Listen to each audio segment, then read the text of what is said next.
আরসিবির বিরুদ্ধে হেরে যাওয়ার পর শ্রেয়াস আইয়ার বলেছিল আমরা লড়াই হেরেছি, যুদ্ধ নয়। এটা কিন্তু প্রমাণ করে দিল যে শ্রেয়াস আইয়ার একজন প্রকৃত যোদ্ধা এবং কলকাতা ম্যানেজমেন্টের গালে সপাটে একটা থাপ্পড় লাগিয়ে দেখিয়ে দিল যে শ্রেয়াস আইয়ারকে ছাড়াটা কলকাতার জন্য কত বড় ভুল হয়েছে। যেই চ্যাম্পিয়ন করেছিল দলকে ক্যাপ্টেন, সেই চ্যাম্পিয়ন ক্যাপ্টেনকে যারা ধরে রাখতে পারে না তারা তো পয়েন্ট টেবিলের 8 নম্বর পজিশনে শেষ করবে, সেটা স্বাভাবিক।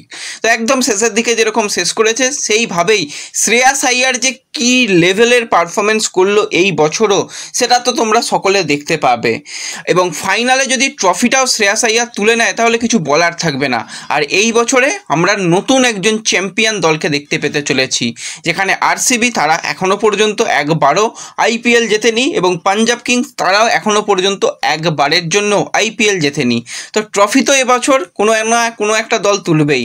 অবশ্যই বিরাট কোহলি যদি ট্রফি না পায় খারাপ তো একটা লাগা থাকবেই, যেরকমভাবে এই বছরে খেলেছে তারা এবং যেভাবে পাঞ্জাব খেলেছে তারাও যদি না ট্রফি পায় সত্যি খারাপ লাগবে। মানে একটা দারুণ দারুণ হাড্ডাহাড্ডি আমরা ফাইনাল ম্যাচ দেখতে পাবো। তার আগে যে মুম্বাইয়ের বিরুদ্ধে 200 রান চেস করা অতীব কঠিন কাজ, সেটাকে করে দেখালো শ্রেয়াস আইয়ার। অসাধারণ কিন্তু ম্যাচ হয়েছে। আমরা যদি ম্যাচ নিয়ে কথা বলি, মুম্বাই প্রথমে ব্যাটিং শুরু করে এবং ব্যাটিংয়ে কিন্তু রোহিত তার ব্যাটে রান আসেনি, 8 রান করে আউট হয়ে যায়। জনি কিন্তু সেখানে ভালোই মোটামুটি ব্যাটিং করেছিল, 150 স্ট্রাইক রেটে 38 রান করে।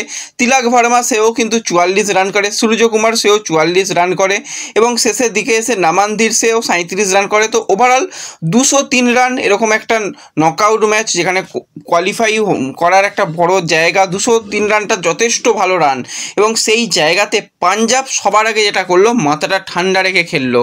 6টা বল বাকি থাকতে 203 রান চেস করে দিল। প্রিয়াঙ্ক সারিয়া 10 বলে 20 রানের একটা ছোট্ট ইনিংস হলেও কিন্তু গুরুত্বপূর্ণ 20টা রান করেছে। বাট সিমরান চললো না, তার ব্যাট থেকে রান এলো না। জস ইংলিশ সে কিন্তু 21 বলে 38 রান করেছে। হ্যাঁ, জস ইংলিশের ইনিংসটা একটু মনে হবে যে নেগেটিভ ইনিংস, কিন্তু যেরকমভাবে একটা ওভারে 20 রান, অসাধারণ অসাধারণ। তা আমরা শ্রেয়াসকে নিয়ে পরে কথা বলছি। তারপর আমরা যদি নেহালকে নিয়েই কথা বলি, ভাই কী লেভেলের খেললো। 29 বলে 48 রানের একটা সুন্দর ইনিংস খেলেছে। তারপর আর কাউকে সেরকম ব্যাটিং করতে হয়নি, বাকি কাজটা করে নিয়েছে ক্যাপ্টেন শ্রেয়াস আইয়ার। 41 বলে 87 রানে নট আউট, টোটাল 8টা 6 মেরেছে। যেখানে পুরো মুম্বাই দল ইনিংসে 7টা 6 মেরেছে, সেখানে কিন্তু শ্রেয়াস বলল ঠিক আছে আমি তো ক্যাপ্টেন, আমি দলকে জেতাবো এবং আমি যেহেতু কথা দিয়েছি ফাইনালে তুলবো, বাকি কাজটা আমিই করে নিচ্ছি। সেখানে 8টা 6 5টা 4 মারল শ্রেয়াস আইয়ার।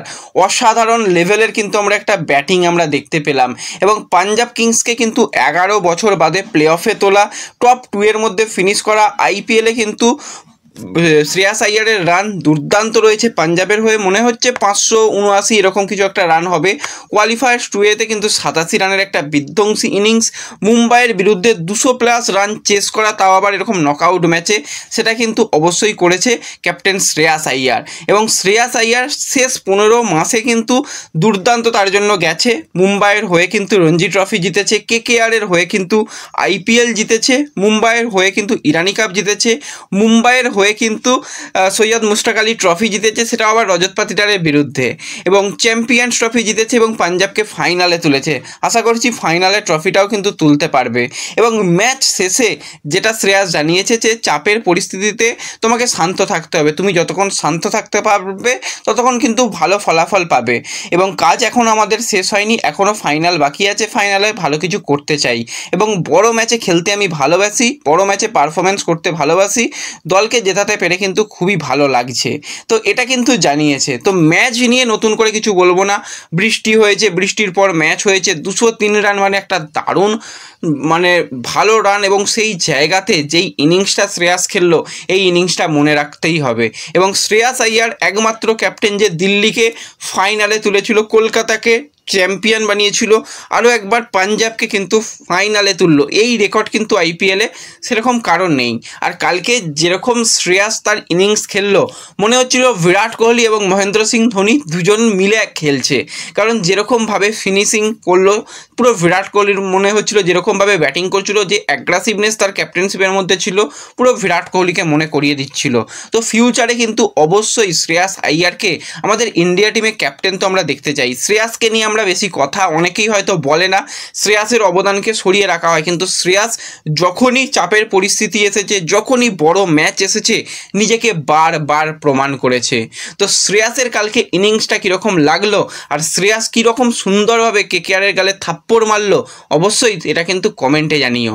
আর ফাইনালে নতুন আমরা চ্যাম্পিয়ন দেখতে পাবো, অবশ্যই প্রচুর ভিডিও আমাদের চ্যানেলে আসবে, অবশ্যই চ্যানেল সাবস্ক্রাইব করে রেখো এবং ভিডিওটা সকল বন্ধুদের সঙ্গে শেয়ার করে দাও যে শ্রেয়াসের অবদান কতটা ছিল সেটা সবাই তাহলে জানতে পারবে। তো দেখা হবে পরবর্তী ভিডিওতে, ধন্যবাদ।